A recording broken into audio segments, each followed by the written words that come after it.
My name is Katherine Storiovi, and I'm 14 years old. I'm a high school 9th grade student with autism. Asperger's syndrome is a high-functioning form of autism. It's mainly oriented towards sensory or social anxiety. For example, social anxiety, I wasn't able to work in group situations without having a meltdown.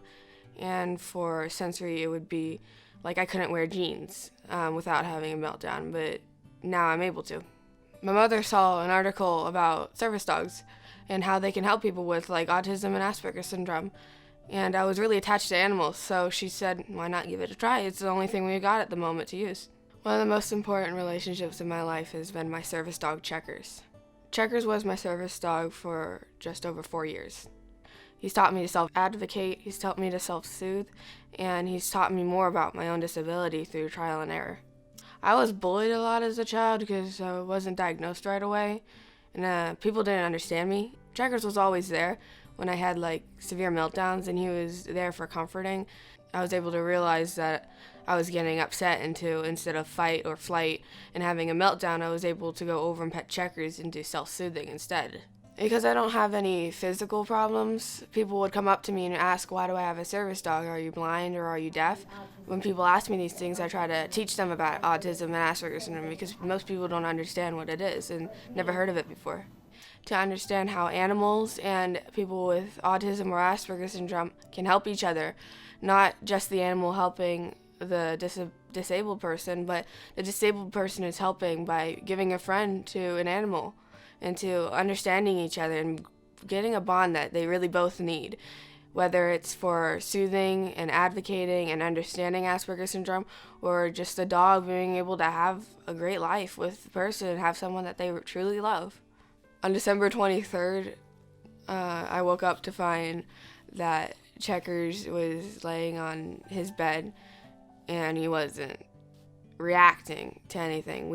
My mom would normally wake up and call him to take him to go to the restroom, and she had like a gut feeling that something was wrong. After she was able to calm herself down, she woke me up. 2 days before this happened, he was throwing up, and I mean, dogs get sick. I thought he just had a stomach bug. We got blood tests and everything, and nothing was wrong. He was a perfectly healthy dog 3 days before. He was playing with me and everything, and next day it seems like he died.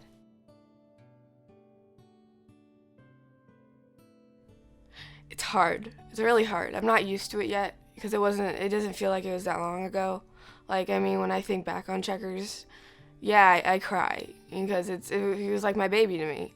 It was the most important thing in my life, and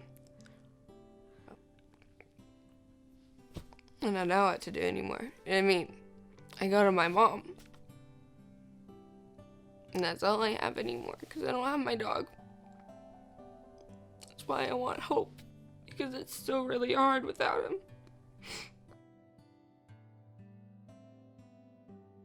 People can help me by donating for Hope for Autism, which is my new puppy that I'm hoping to raise $3,000 for, to help train her and to teach her and to use her as to teaching for other people, to teach them about service dogs and autism and all that, to help others and to help her too. It would help me become a trainer because I'm going to be training Hope myself. I'm going to learn with her, and I'm going to try to train her to become a service dog, into a therapy dog specifically, so she's not able just to help one person, but she's able to help everyone. It's cost about $2,000 just to get the dog that meets all these requirements. For example, we're going to make sure the history of this dog, the health of this dog, of the past generations, and making sure that the temperament is right for this. So we're getting her from a really great breeder that has all these requirements. And then another $1,000 goes to, because it's a puppy, it needs a lot of medical things at first. It's shots, and it needs toys and a cage and everything else pretty much. Thank you for considering donating, because this would mean the world to me and to others around me, to teach them about Asperger's syndrome and to teach them about how service dogs can help